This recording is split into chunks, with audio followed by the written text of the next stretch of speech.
నిజంగానే ఏదో పెద్దది జరగబోతుంది. మన ఇండియా పాకిస్తాన్ మధ్య ఈసారి పెద్ద యుద్ధమే జరగబోతుంది. ఎందుకంటే మీరు గమనించండి, జస్ట్ ఒక 3 days ముందు మన డిఫెన్స్ మినిస్టర్ అయిన రాజ్నాథ్ సింగ్ గారు పాకిస్తాన్ మన గుజరాత్ బార్డర్లో ఉన్న సర్క్రీక్ ప్రాంతంలో మిలిటరీ బిల్డప్ చేస్తుంది. ఇది యుద్ధానికి సంకేతం. ఈసారి పాకిస్తాన్ ఎక్స్ట్రాలు చేస్తే పాకిస్తాన్ హిస్టరీ మారిపోతుంది. పాకిస్తాన్ జియోగ్రఫీ కంప్లీట్గా మార్చేస్తాము అని స్ట్రాంగ్ వార్నింగ్ ఇచ్చారు. అదే రీసెంట్గా మన ఆర్మీ చీఫ్ గారు ముందుకు వచ్చి సేమ్ ఇదే వార్నింగ్ని రిపీట్ చేశారు. ఈసారి పాకిస్తాన్ ఇండియాతో యుద్ధానికి వస్తే ఆ దేశం యొక్క రూపురేఖలు మారిపోతాయి, జియోగ్రఫీ పర్మనెంట్గా చేంజ్ అయిపోతుంది అని వార్నింగ్ ఇచ్చారు. అలాగే ఇప్పుడు మన ఎయిర్ చీఫ్ మార్షల్ సింగ్ గారు కూడా మీడియా ముందుకు వచ్చి ఆపరేషన్ సింధూర్ 1 గురించి చాలా షాకింగ్ విషయాలు రివీల్ చేశారు.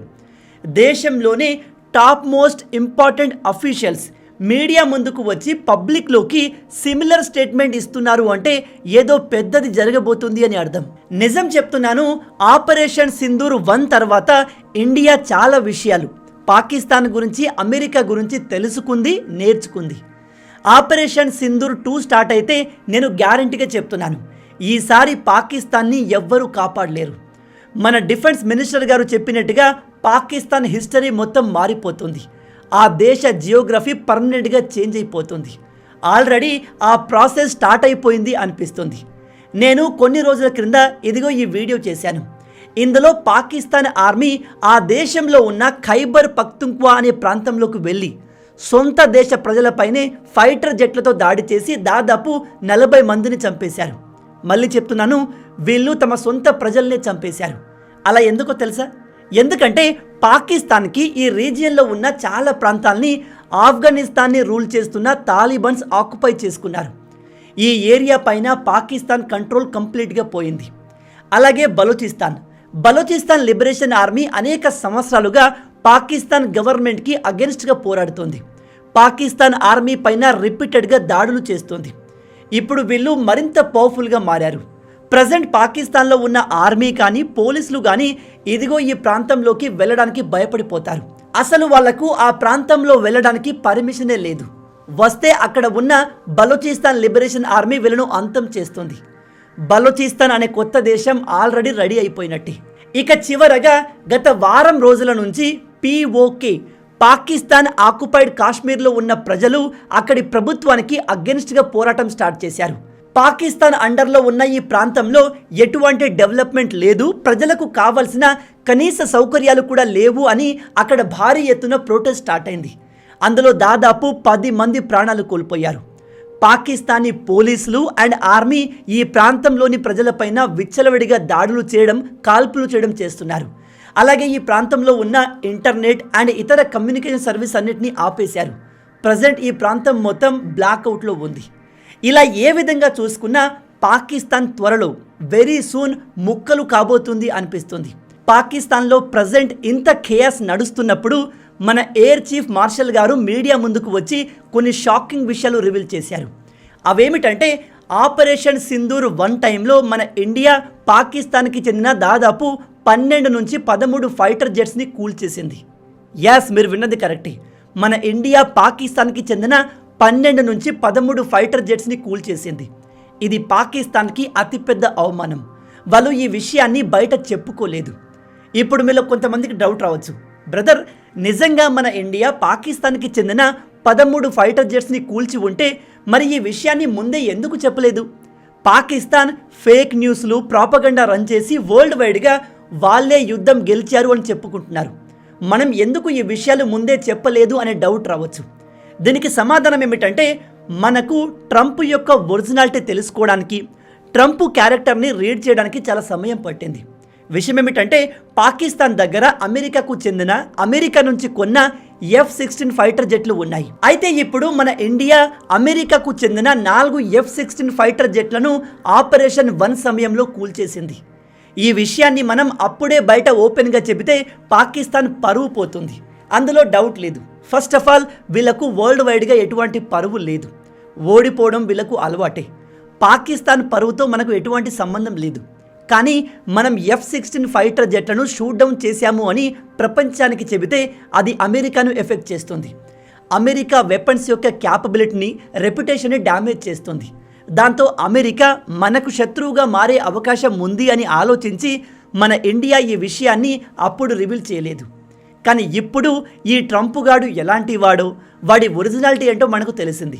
ప్రజెంట్ మన ఇండియా పైన 50% టారిఫ్ వేసి మన దేశ బిజినెస్ని చాలా డ్యామేజ్ చేశాడు.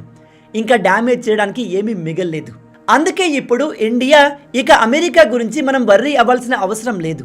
ఎందుకంటే వీళ్ళు మనకు కంప్లీట్ అగెన్స్ట్గా మారిపోయారు. అండ్ ఇంతకన్నా ఎక్కువ డ్యామేజ్ చేయడానికి ఏమీ లేదు అని ఆపరేషన్ సింధూర్ 1లో ఏం జరిగిందో రివీల్ చేయమని సెంట్రల్ గవర్నమెంట్ నుంచి ఆర్డర్ వస్తే ఇప్పుడు మన ఎయిర్ మార్షల్ గారు బయటకు వచ్చి ఈ విషయాలన్నింటినీ రివీల్ చేస్తున్నారు. ఒకసారి ఈయన మాటల్ని వినండి. उन्होंने कहा हमने इतने जेट गिराए, आपने कुछ नहीं बोला. मैं अभी भी कुछ नहीं बोल रहा उसके बारे में, और ना मैं बोलना चाहूँगा. अगर वो सोचते उन्होंने मेरे 15 जेट गिराए हैं, उनको सोचने दो. I hope they are convinced about it and they will cater for 15 less aircraft in my inventory when they come to fight again. So why should I talk about it? तो मैं उसके बारे में आज भी कुछ नहीं बोलूँगा कि क्या हुआ, कितना नुकसान हुआ, नहीं हुआ, कैसे हुआ, क्या, कुछ नहीं बताना चाहिए, क्योंकि उनको पता करने दो ना. जैसे हम भी तो कुरेद के निकाल रहे हैं ना, हमने क्या कर पाए हम लोग, तो उनको भी निकालने दो. लेकिन ये बात आपको सब बड़ी क्लियर है कि आपने कोई एक ऐसी पिक्चर देखी है जहाँ पे हमारे किसी एयरबेस में कुछ गिरा हो, कुछ लगा हो? విన్నారా? ఈయన చెప్పిన ఇంకో విషయం ఏమిటంటే పాకిస్తాన్ కూడా మన ఇండియాకు చెందిన 6 ఫైటర్ జెట్లు కూల్చాము అని చెప్తుంది. ఇంకొంతమంది అయితే 10-15 కూడా కూల్చాము అని చెప్తున్నారు. దీని గురించి క్లారిటీ ఇవ్వమని అడిగితే ఈయన ఏమని సమాధానం ఇచ్చారో తెలుసా? నేను దీనిపై ఎటువంటి కామెంట్ చెయ్యను. పాకిస్తాన్ వాళ్ళు మన 15 ఫైటర్ జెట్లు కూల్చాము అనుకుంటే మంచిదే, అలాగే అనుకొని రేపు వాళ్ళు మనతో మళ్ళీ యుద్ధానికి వచ్చినప్పుడు మన దగ్గర 15 ఫైటర్ జెట్లు తక్కువ ఉన్నాయి అనుకుని వస్తారు. అది మనకు అడ్వాంటేజే కదా. పైగా నేను ఇప్పుడు మన దగ్గర ఉన్న ఆయుధాల గురించి, ఫైటర్ జెట్స్ గురించి ఎన్ని డ్యామేజ్ అయ్యాయి, ఇంకా ఎన్ని ఉన్నాయనే విషయాన్ని రివీల్ చేయకూడదు. అది మన శత్రువులకు అడ్వాంటేజ్గా మారుతుంది. ఈ పాకిస్తాన్ ఎజెండా చాలా ఈజీ. వాళ్ళు అందరికన్నా ముందు మీడియా దగ్గరకు వెళ్ళి మేమే గెలిచాము అనే అబద్ధాన్ని రిపీటెడ్గా చెప్పడం మొదలు పెడతారు. దాంతో ఈ పిఆర్ గేమ్లో పాకిస్తాన్ గెలిచినట్టుగా మనకు అనిపిస్తుంది. కానీ రియాలిటీ చాలా డిఫరెంట్గా ఉంటుంది. పాకిస్తాన్కి చెందిన 11 ఎయిర్ బేస్లను మనం డిస్ట్రాయ్ చేశాము. వాటికి సంబంధించిన శాటిలైట్ ఇమేజెస్ని మీరంతా చూసే ఉంటారు. అయితే పాకిస్తాన్ కూడా మన మిలిటరీ స్థావరాల్ని, మన ఎయిర్ బేస్లను డిస్ట్రాయ్ చేశాము అని చెప్తుంది. మరి దానికి సంబంధించిన ప్రూఫ్స్ని వాళ్ళు మీకు చూపించారా? పోనీ మీరు ఎక్కడైనా ఇంటర్నెట్లో చూసారా? దీన్ని బట్టి మీరు అర్థం చేసుకోవాలి ఈ యుద్ధంలో ఎవరు గెలిచారు, ఎవరు ఓడారు అనేది. ఈయన మాటల ప్రకారం చూస్తుంటే నిజంగానే మన ఇండియన్ ఎయిర్ ఫోర్స్ పాకిస్తాన్కి చెందిన దాదాపు 13 ఫైటర్ జెట్లను కూల్చింది అనిపిస్తుంది. అలాగే మన ఇండియన్ అఫీషియల్స్ ఏది చెప్పినా నిజమే చెప్తారు. పాకిస్తాన్ లాంటి ఫేక్ నెరేటివ్ని మనం చెయ్యము. మనం పాకిస్తాన్ ఎయిర్ బేస్లపైన దాడి చేసినప్పుడు ఇదిగో ఇలాంటి ప్రాంతాల్లో ఫైటర్ జెట్స్ని పార్క్ చేసి ఉంచుతారు. వీటిని హ్యాంగర్స్ అంటారు. ఇలాంటి హ్యాంగర్స్ పైన దాడి చేసి మన బ్రహ్మోస్ మిసైల్సే ఫైటర్ జెట్స్ని పేల్చేసింది. అండ్ ఇంకొన్నిటిని మనం రష్యా నుంచి కొన్న S-400 మిసైల్ డిఫెన్స్ సిస్టమ్తో ఆకాశంలోనే పేల్చేశాము.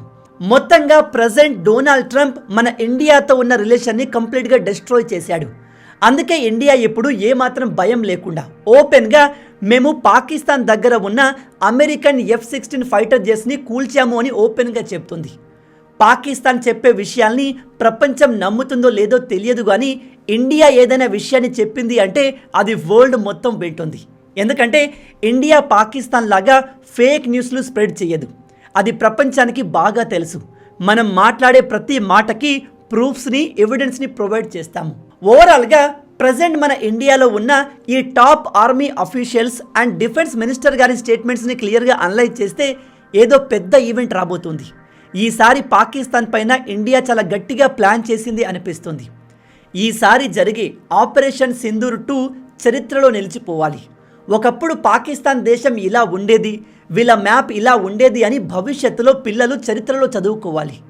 ఈ పాకిస్తాన్ని కంప్లీట్గా డిస్ట్రాయ్ చేసి వీళ్ళు మళ్ళీ మన జోలికి రాకుండా చేసేందుకు మోడీ ప్రభుత్వం రెడీ అయ్యింది అనిపిస్తుంది. లాస్ట్ టైం మనం ఆపరేషన్ సింధూర్ 1లో మన నేవీని ఉపయోగించలేదు. మీరు ఇక్కడ మ్యాప్ని చూస్తే నేవీని ఉపయోగించి పాకిస్తాన్ని మనం చాలా హెవీగా డ్యామేజ్ చేయొచ్చు అనే విషయం క్లియర్గా అర్థమవుతుంది. ఇప్పుడు మీలో కొంతమంది అంటారు, మరి పాకిస్తాన్ దగ్గర నేవీ లేదా బ్రదర్ అని. ఉంది. మన నేవీతో కంపేర్ చేస్తే పాకిస్తాన్ నేవీ అంత స్ట్రాంగ్ కాదు, పైగా చాలా చిన్నది అండ్ వీక్. మనం వాళ్ళ నేవీని చాలా ఈజీగా డిస్ట్రాయ్ చేయొచ్చు. ఆ తర్వాత సముద్రం నుంచి పాకిస్తాన్ని హెవీగా దాడి చేసి పూర్తిగా డిస్ట్రాయ్ చేయొచ్చు. ఆపరేషన్ సింధూర్ 2లో ఇదే జరగబోతుంది. మోడీ గారు ఈ పాకిస్తాన్కి పర్మనెంట్ సొల్యూషన్ ఇవ్వబోతున్నారు అనిపిస్తుంది. అలా జరగాలి అని మనస్ఫూర్తిగా కోరుకుందాం. ఎందుకంటే పాకిస్తాన్ కంటిన్యూగా ఉగ్రవాదుల్ని ప్రొడ్యూస్ చేసి మన ఇండియా పైన దాడులకు పంపుతుంది. వీళ్ళు మన దేశంలో ఇప్పటి వరకు వందల వేల మంది అమాయక ప్రాణాలని తీసుకున్నారు. దీనికి ఆపరేషన్ సింధూర్ 2తో పర్మనెంట్ పుల్ స్టాప్ పడాలి అని ఆ దేవుణ్ణి కోరుకుందాం. దీనిపై మీ ఒపీనియన్ ఏంటి? మన ఎయిర్ చీఫ్ మార్షల్ గారు, ఆర్మీ చీఫ్ గారు అండ్ డిఫెన్స్ మినిస్టర్ గారు అందరూ ఒకే విధమైన స్టేట్మెంట్స్ని ఎందుకు ఇస్తున్నారు? మోడీ ప్రభుత్వం ఈసారి ఏం ప్లాన్ చేస్తుంది? ఆపరేషన్ సింధూర్ 2లో పాకిస్తాన్తో ఏం చేస్తే బాగుంటుంది? మీ ఆలోచనల్ని, ఐడియాస్ని కింద కామెంట్లో చెప్పండి. మీకోసం కామెంట్ సెక్షన్ ఆల్వేస్ ఓపెన్ ఉంటుంది. మీరు రాసే ప్రతి కామెంట్ని నేను చదువుతాను. మొత్తంగా ఇవే ఈ వీడియోకి సంబంధించిన పూర్తి విషయాలు. ఈ వీడియో మీకు నచ్చింది అనుకుంటున్నాను. నచ్చితే లైక్ చేసి మన ఛానల్ని సబ్స్క్రైబ్ చేసుకోండి. మన తెలుగు యువతను ఎంత వీలైతే అంత దేశభక్తులుగా మార్చే మిషన్తో పనిచేస్తున్నాం. మన ఛానల్ని సబ్స్క్రైబ్ చేసుకొని ఆ మిషన్లో మీరు భాగమవ్వండి. రాబోయే వీడియోలో ఇంకో ఇంట్రెస్టింగ్ టాపిక్తో మళ్ళీ కలుద్దాం. అంటిల్ దెన్, జై హింద్ అండ్ జై భారత్.